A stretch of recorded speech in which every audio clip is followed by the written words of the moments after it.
Santa, I think you need to, Santa, if you can just maybe turn the phone a little towards you.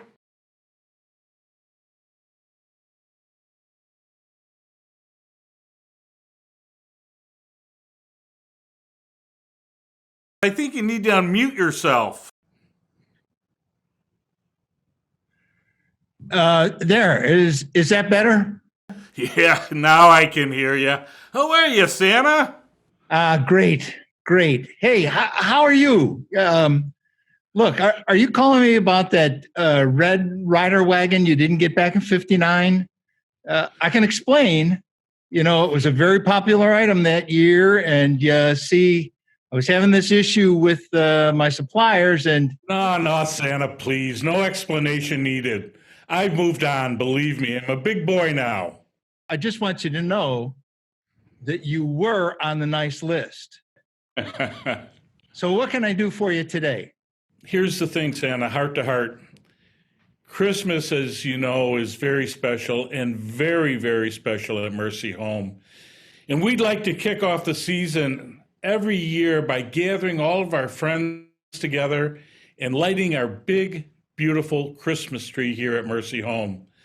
Then what happens is our kids sing Christmas carols, we have hot chocolate, and later our kids open presents. It's just a wonderful time of the year. It's the most wonderful time. Right on there, Santa. Well, this year... Yeah, this year it's been one big lump of coal for all of us. Yeah, and it's the pandemic. I miss our friends. I really need to gather them together the best that I can this year, even if we can't do that together in person. Santa, what I need is a real shot of Christmas cheer. So I guess I'm asking if you could do me a very big favor. You still want that wagon? No, not that. I need you to come to Mercy Home early this year. Please help us light up the Christmas tree. Bring us all some of that good old ho, ho, hope, if you hear what I'm saying. Yes. Well, it's going to be tricky, Scott. You see, I'm afraid I won't be going out there this year. Not at all. Oh, Santa, you mean not even out on Christmas Eve? I'm afraid so. It's just not safe. Scott, hey, look, if it were up to me, I'd do it. But this order came down from the boss. Fauci?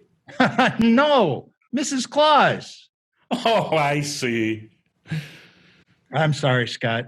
It's just simply out of my hands. I get it, Santa. It's a shame. I just don't know what we're going to do. Face it, Santa. The truth is, we really need you this Christmas. You know, Father Scott is right. They can't have Christmas without me. That leads me to think it's time for a story. Gather round, boys and girls. When some folks think of Christmas Eve, they may think mistletoe or frankincense. What's frankincense? Or Tot's eyes all aglow. But all I see is a magic night. We work hard for all year when Santa schleps his bag of toys and spreads not germs, but cheer. Alas, I'm stuck here at the pole with nowhere I can go. This COVID thing is worse than all the fog or wind or snow. But I won't disappoint those kids. I'll wear my PPE, 'cause there's one thing that Kris Kringle knows. Christmas can't be merry without me. Hit it, Rich and Dean. Should be happy, at least relieved. Don't have to work on Christmas Eve.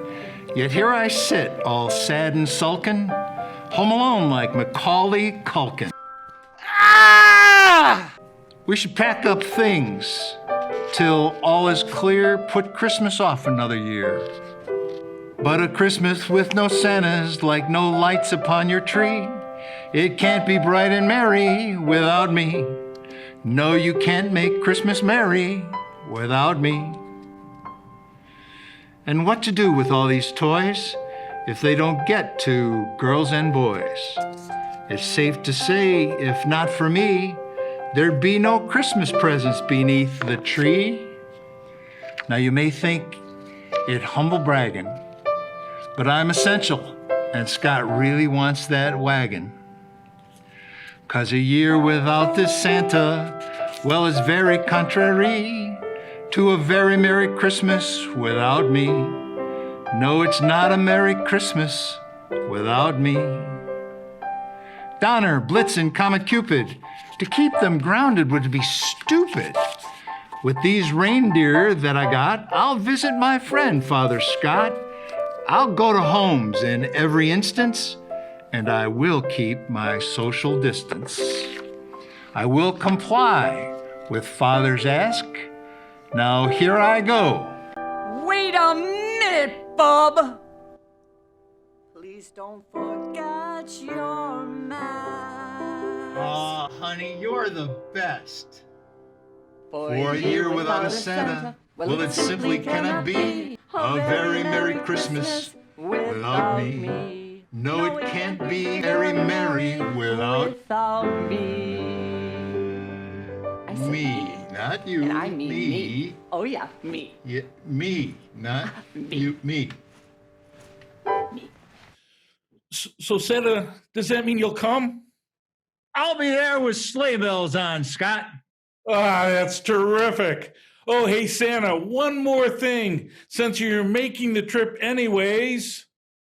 Don't worry, Scott. I didn't forget this year. I'll see you soon. Tonight, it's Brighter Together. Mercy Home for Boys and Girls 28th Annual Tree Lighting Celebration. Featuring Father Scott Donahue, Tamar Green, Chris Kringle, Bill Rancic, Ann Layden, Johanna Rahal, Bob Carmody,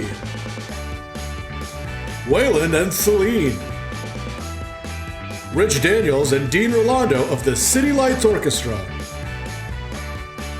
And here's your host, Jim Williams. Good evening, ladies and gentlemen, and welcome to Mercy Home's 28th tree lighting and Christmas celebration, coming to you online for the first time due to the pandemic. I'm Jim Williams of CBS 2 Chicago, and for 30 years, a proud member of the Mercy Home for Boys and Girls Board of Regents. Thank you for joining us. Despite all that we have been through this year, we've been looking forward to the holiday season to give us a ray of light and hope. And thanks to the generosity of good friends like you, the young people of the Mercy Home are able to look ahead to brighter futures as well.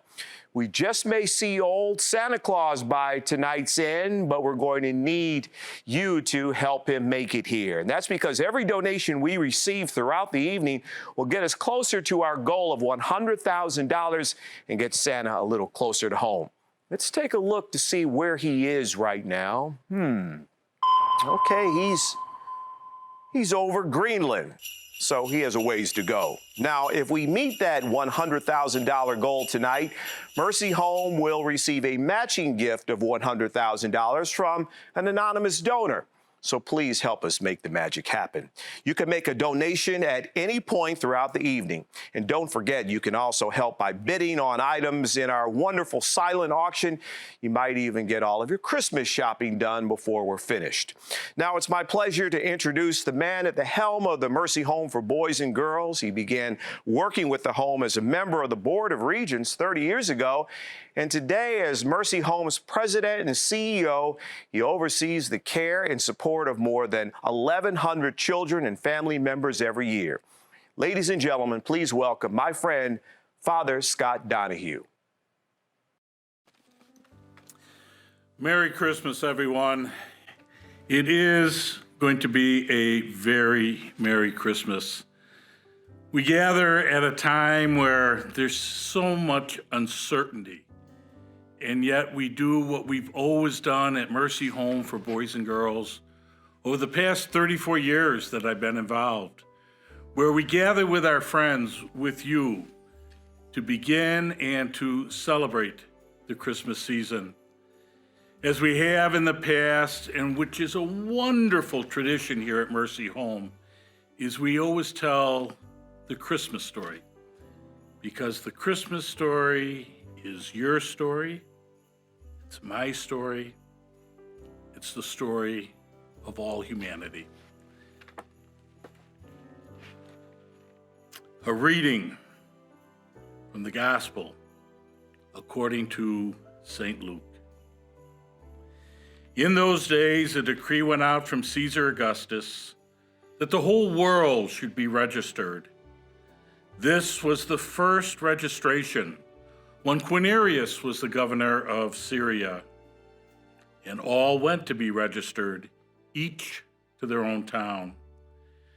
And so Joseph went up from Galilee, from the town of Nazareth, to Judea, to the city of David, which is called Bethlehem, because he was of the house and the lineage of David, to be registered with Mary, his betrothed, who was with child. While they were there, the time came for her to give birth. She gave birth to her firstborn son, and she wrapped him in swaddling clothes, and she laid him in a manger, because there was no place for them in the inn. In the same region, there were shepherds out in the field, keeping watch over their flock by night. An angel of the Lord appeared to them, and the glory of the Lord shone around them, and they were filled with great fear.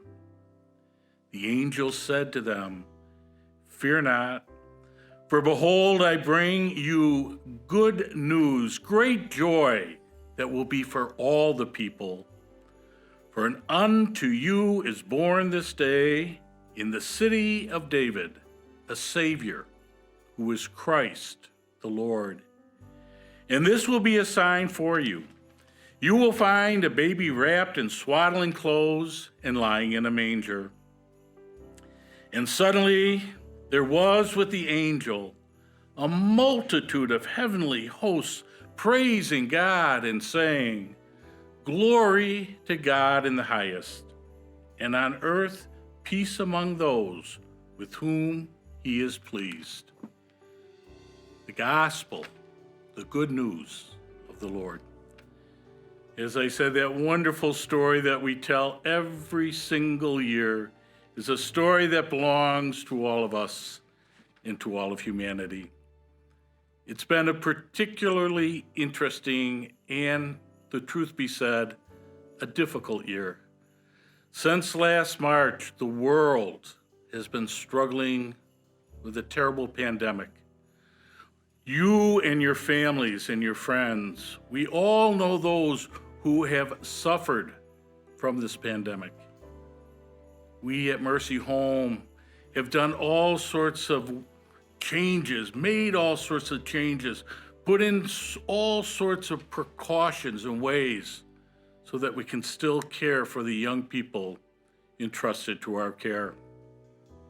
Difficult days, but we enter into the Christmas season, a season that is filled with joy, and as we just heard, filled with good news.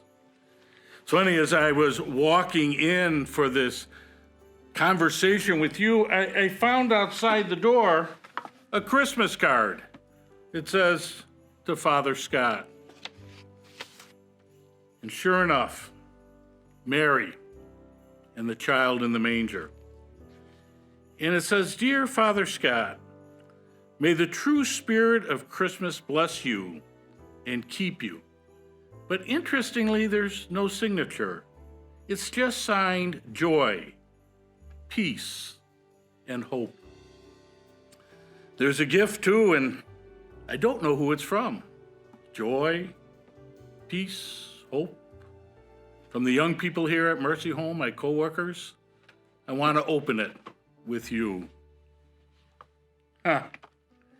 Interestingly enough, you know what's in the Christmas box? This gift to me, and I suspect to all of us, is this: the word hope. It is the predominant feeling, the predominant gift that we need to celebrate this Christmas season. Interestingly enough, on the back of the card, it says the same thing again. It says hope, with the image of Mercy Home on it. You know, every time we gather to celebrate Christmas, we come with different feelings and emotions in our heart. Will this be a Christmas filled with joy? Hopefully so. Will this be a Christmas celebrated with God's peace?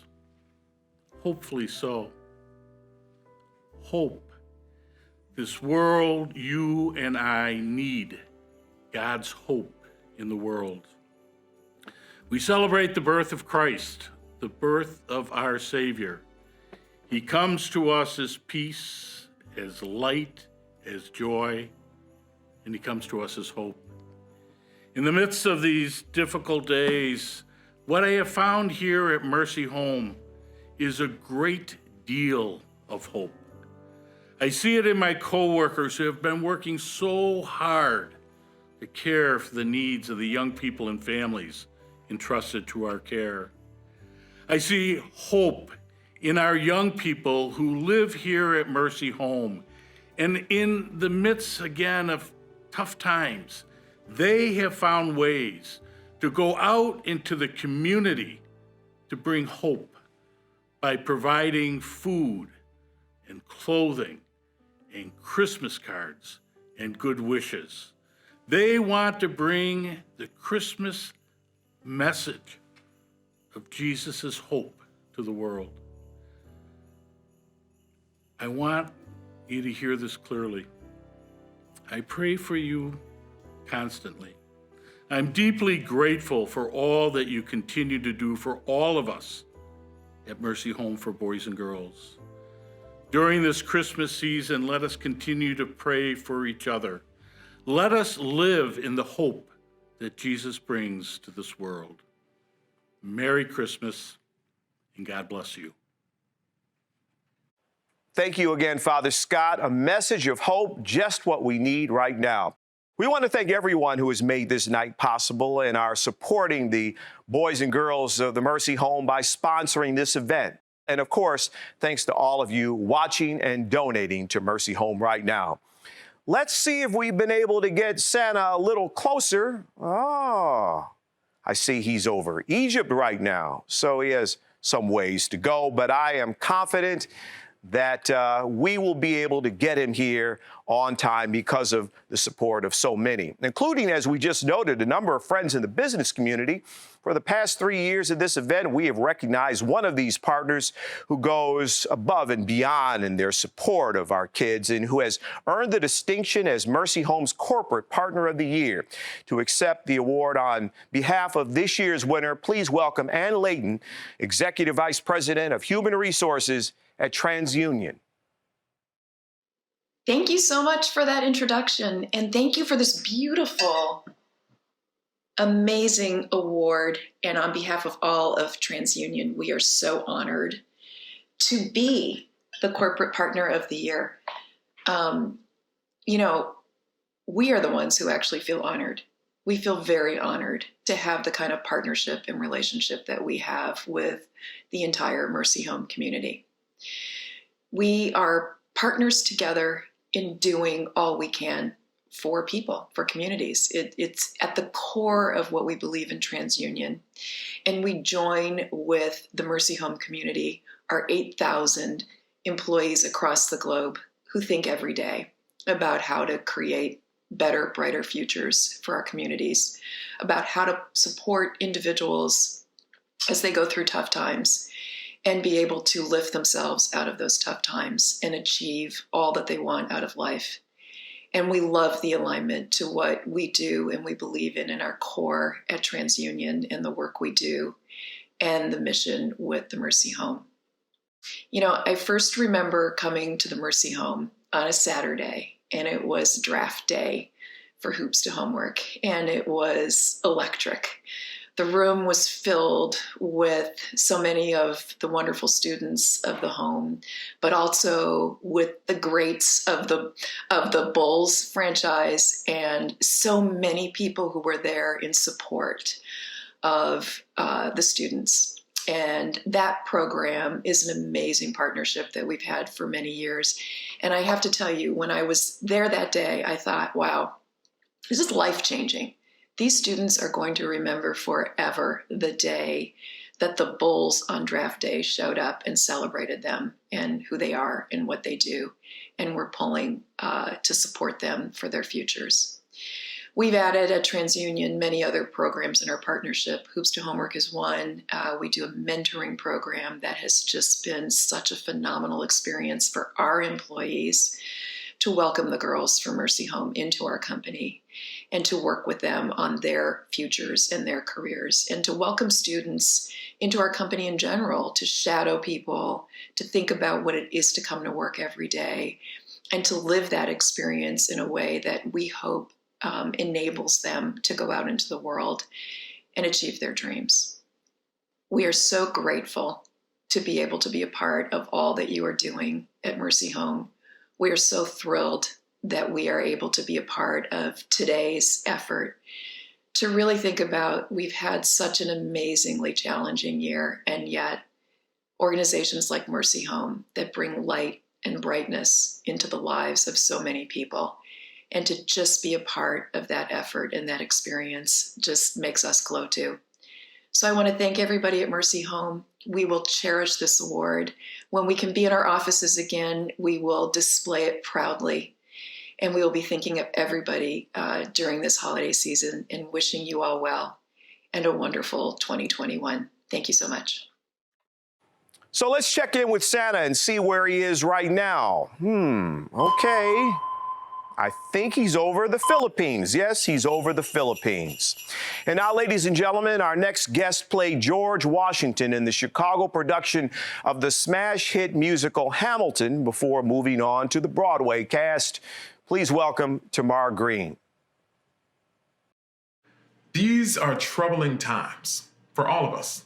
And for the boys and girls at Mercy Home, life during the pandemic has looked very different as well. It's especially hard for them to know how much their own families are hurting.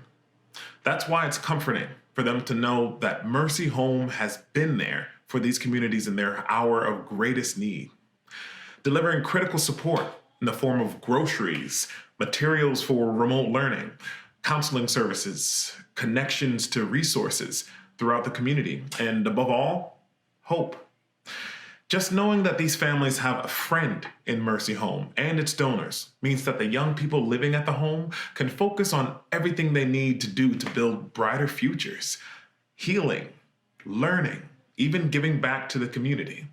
Just as your support has made all the difference in the lives of these young people, they're paying it forward.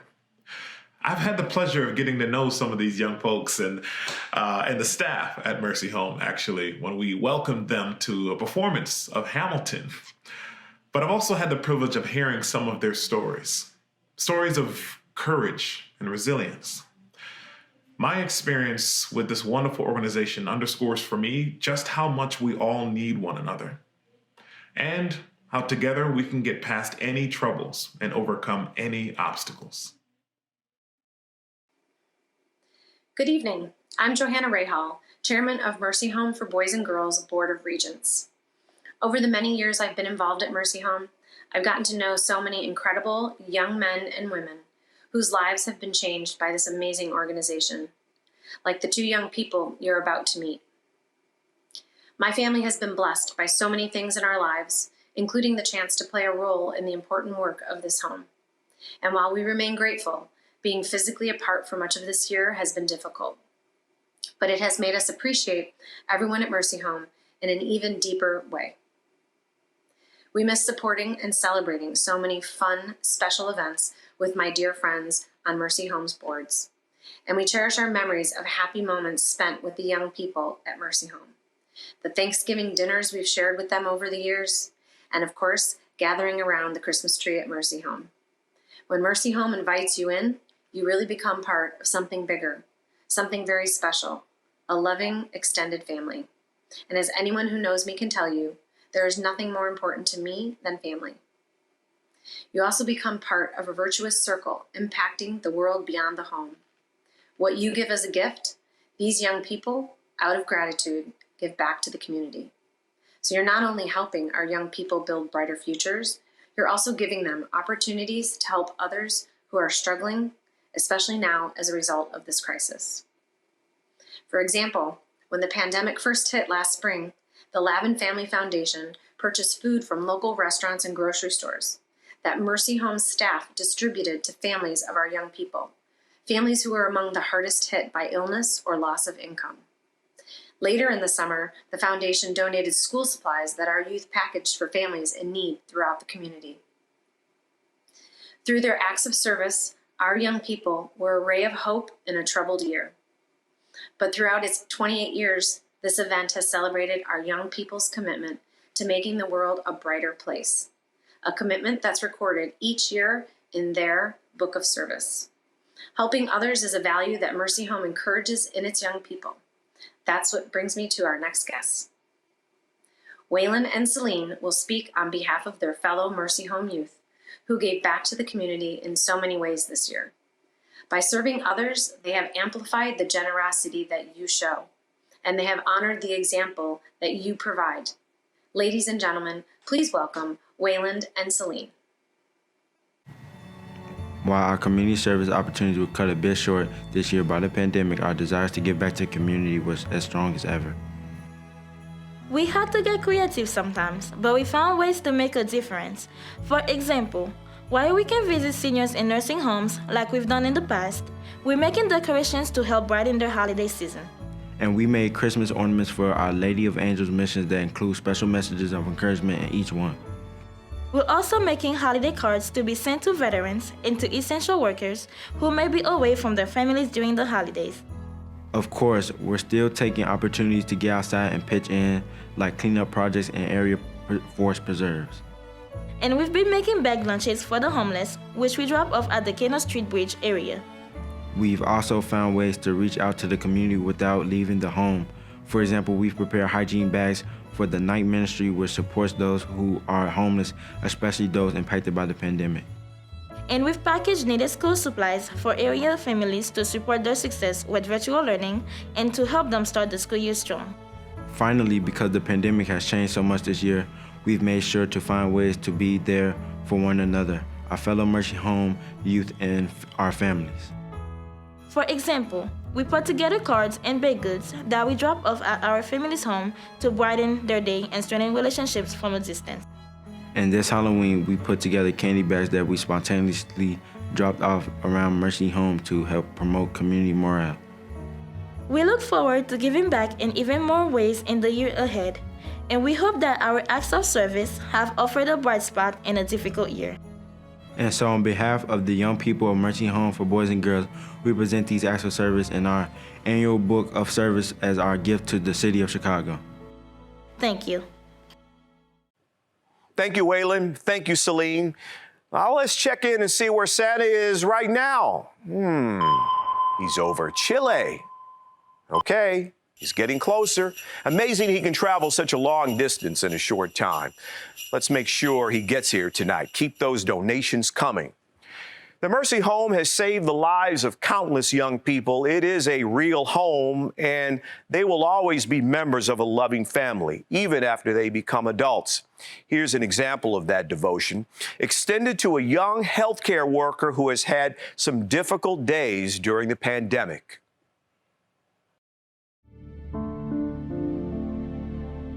COVID-19 has strained our healthcare system and created enormous stress for the heroic workers who are in harm's way, caring for the gravely ill.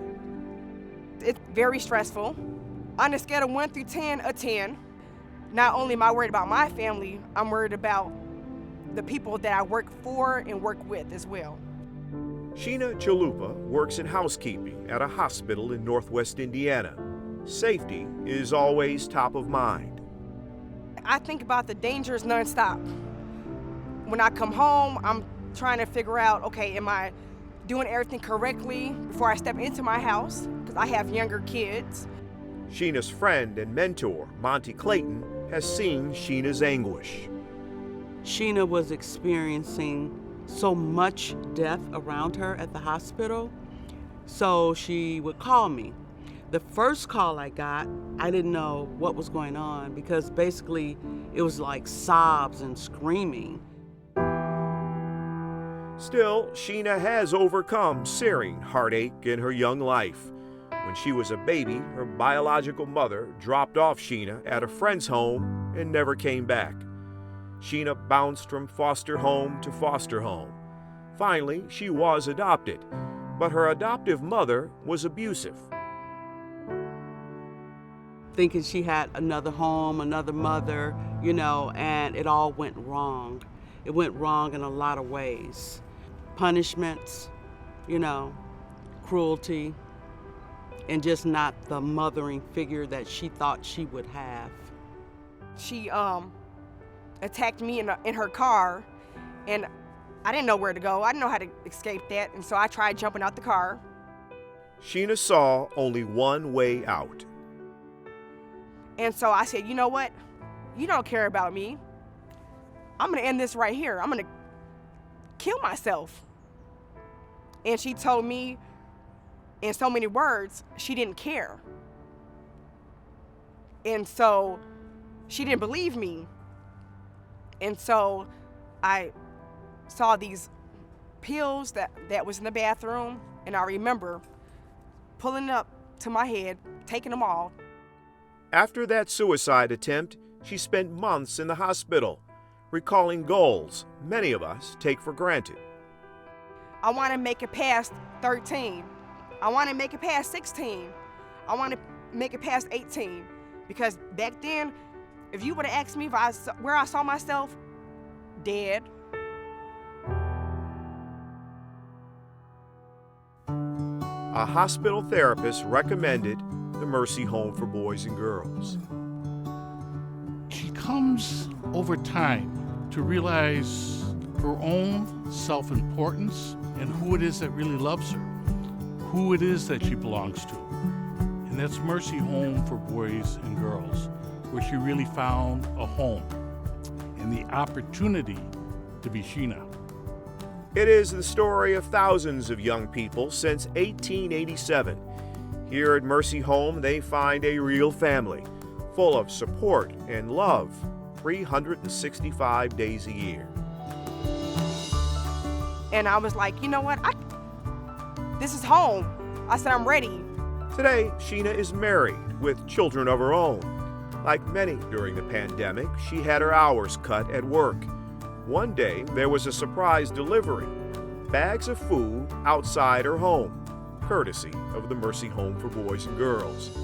After all, that's what families do for their loved ones.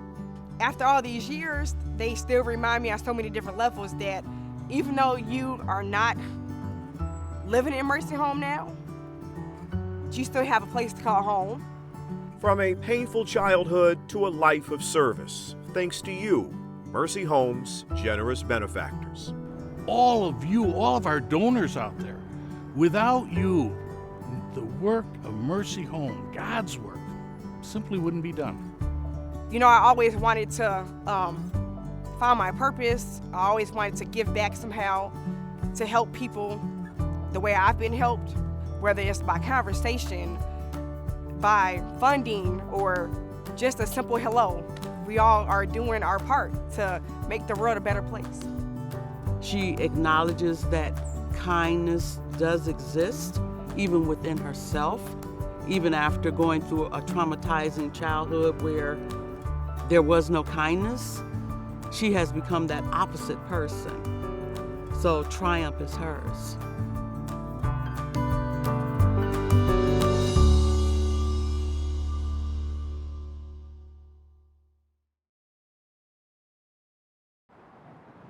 Come on, Father, let's light the Christmas tree. I was just hoping that one more guest might come. Look! Whoa! you. Merry Christmas. Merry Christmas, Anna. Thank God you came. It's so good to see you. Sorry about that rough landing. I wouldn't have missed this for the world. We're so glad you're here. Thank you. Let's light the tree. Let's light the tree. On the count of 10. 9, 8, 7, 6, 5, 4, 3, 2, 1. Merry Christmas!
Make sure you put in a bid in the silent auction for a chance to win 2 tickets to see Hamilton and to meet me after the show.